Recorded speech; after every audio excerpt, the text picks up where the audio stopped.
Let me just finish drinking the blood of my enemies. Hi everyone, my name is Holly, and in today's video I'm going to be showing you all of the books that I acquired in September. Now I have a very interesting stack of books here. I have a very small book outlet order, I have some adult fantasy, and I even have some young adult arcs that I got that I know you guys are going to be very excited about. So let's go ahead and just dive right in. So starting with the first book here, I have Dragon Weather by Lawrence Watts Evans. I don't know about you, but when I see a dragon on the cover, I immediately add the book to my wish list.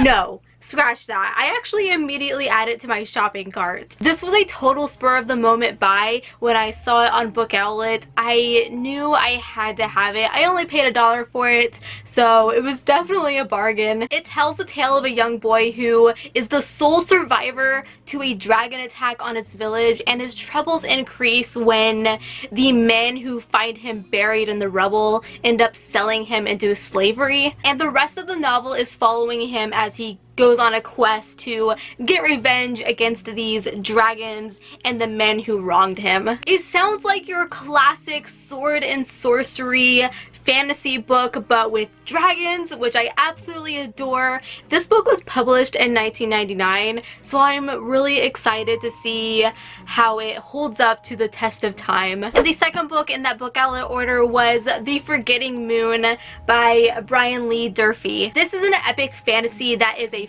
freaking brick. No, actually bricks are small compared to this.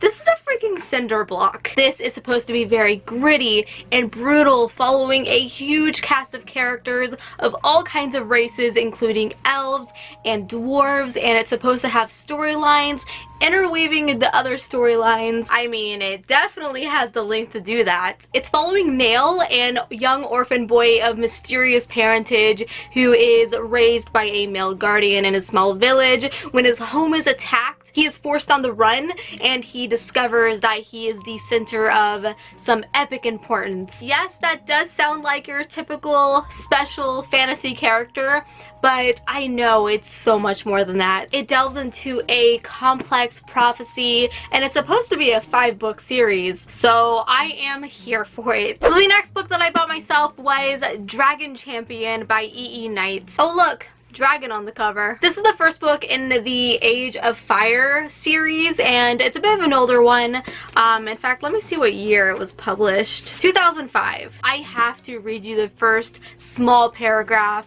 of the synopsis because it's what snatched me. I know a lot of people don't like it when booktubers do that, but this is a very special circumstance. High in the mountains, deep in the safety of a cave, a brood of dragons is born. The 4 young ones are among the last of a dying breed, but hope shatters when a murderous group of slave-trading dwarves breaks into the cave, leaving death and destruction in its wake. And then it follows a young dragon who manages to escape, and he has to search the world that is full of mercenary elves, vicious humans, and other dangerous beings, and search for his own kind. Now, I did read the first chapter of this before I bought it, and it literally begins with the dragon hatching out of an egg, and it was so cute, and the writing is very descriptive and clear. I cannot wait to read this. In fact, it is very short, and the rest of the series seems to be in the same boat, so I find myself picking this one up very soon. I am here for this all freaking day. Alrighty, so let's move on to some arcs that were sent to me from Penguin Random House, which I'm so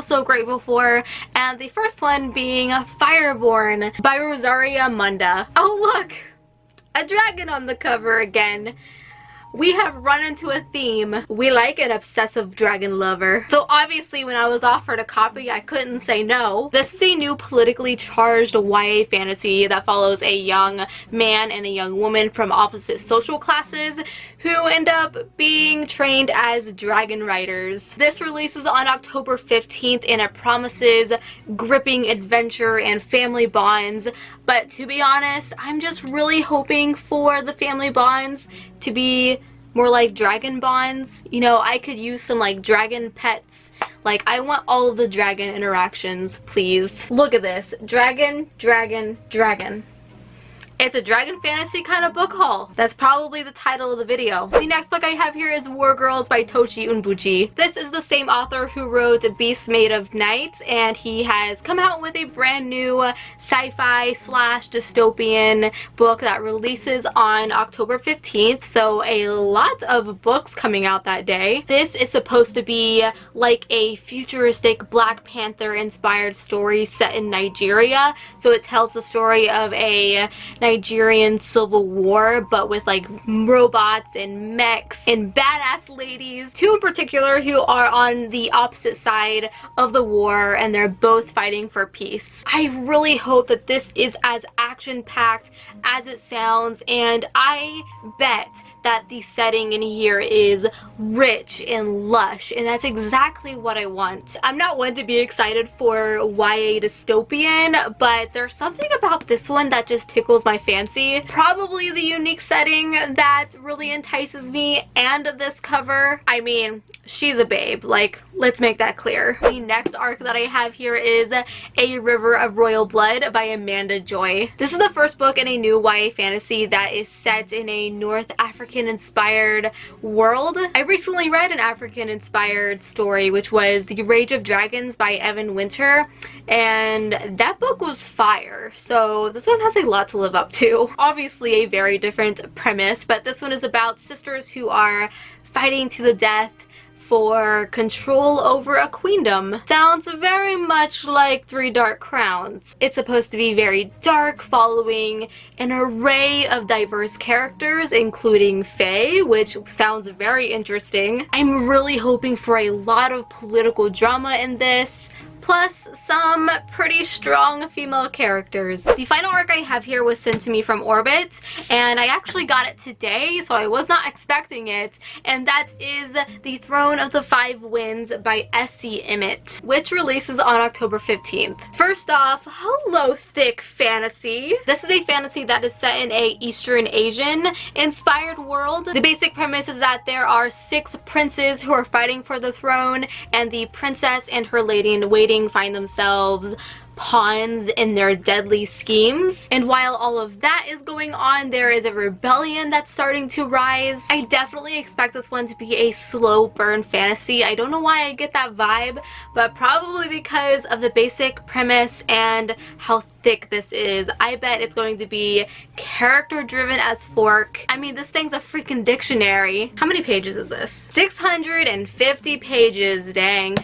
This is gonna be a good one, guys. Also, that spine is so pretty. So we have 2 more books left, and the next one I have here is Metro 2033 by Dmitry, I'm gonna butcher this name, Glukovsky. I recently went through a huge post-apocalyptic craving that was kind of fulfilled, I guess, by reading The Wastelanders by K.S. Murbeth. But it didn't quite satisfy me. It wasn't exactly what I wanted. So I was thinking, I adore the Metro 2033 video game series. So I've had such good luck with reading The Witcher.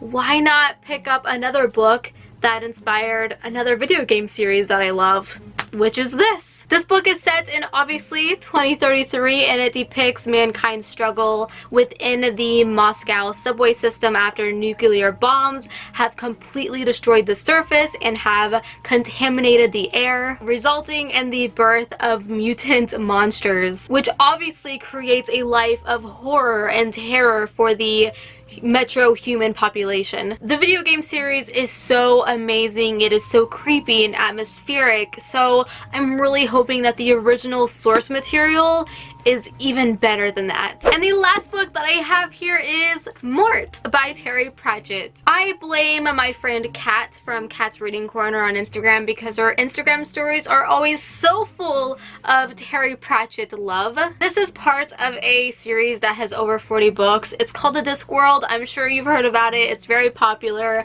And this is technically the 4th book in that world, but Kat highly recommended for me to start with this one because it's her favorite, so I trust her. This one in particular follows a young boy named Mort who gets hired by death to become his apprentice. I'm so excited to finally dip my feet into Terry Pratchett's work because he's known to have changed literary fiction and has kind of led it in the direction that it is today. Plus, I love books that make me laugh, and I know this one is definitely going to do that. When will I ever have time to read a series that is over 40 books?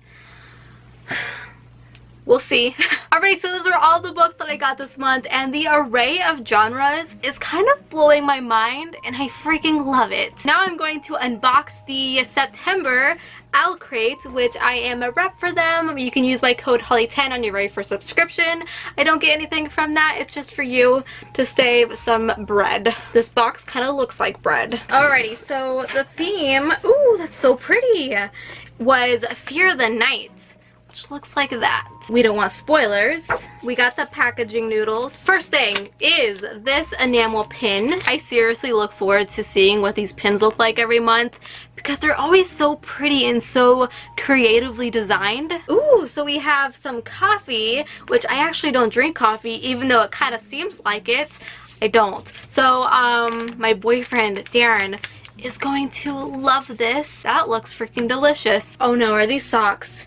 No, they're gloves. Oh my god, this fulfills my high school emo self. I'm pretty sure I owned these. They have come back to haunt me. Up next we have a box. It is a trinket dish. That's interesting. So it says, beware for I am fearless and therefore powerful.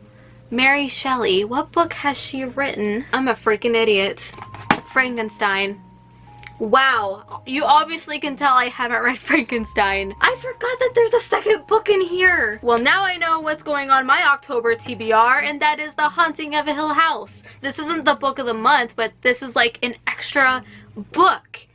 That's so cool. Holy crap, I'm so excited. Up next we have a spooky print. Beware the autumn people or beware the autumn people. The world will never know. Up next we have like a chapter sampler of The Beautiful by Renee Ahdieh, which comes out October 8th. That's cool. I just got to the book, which is The Bone Houses by Emily Lloyd Jones, but I have to say, I normally like the original covers better, but I love this gold and white together so much. So let me show you what the original cover looks like. Oh cool, there's actually a little post-it card. So it actually looked like this, which is really pretty. But I love this gold and white together. This is obviously a YA fantasy that comes physically signed, and it's, I don't know if you can see that, but it's yellow and glittery. Ooh, so fancy. Does this have necromancy in it? I see the word risen corpses, so I'm assuming. It comes with a author letter and a really cool bookmark too. Next month's theme is Dawn of a New World. Guys, use my code Holly10 and get it. Like, you can't miss out on the October box. It's October. It's going to include an exclusive item for your kitchen from Little Inklings Design. Is it going to be like an oven mitt? An apron? That is everything in the Owl Crate box. I am so impressed and I freaking adore this book cover so much. And that is it for this video. I really hope you guys enjoyed. Be sure to give it a big thumbs up for me because it helps me out so much. And don't forget to subscribe. I upload videos every single week. Follow me on Instagram at HollyArtsBooks and on Twitter at HollyNiece. And until we meet again, happy reading.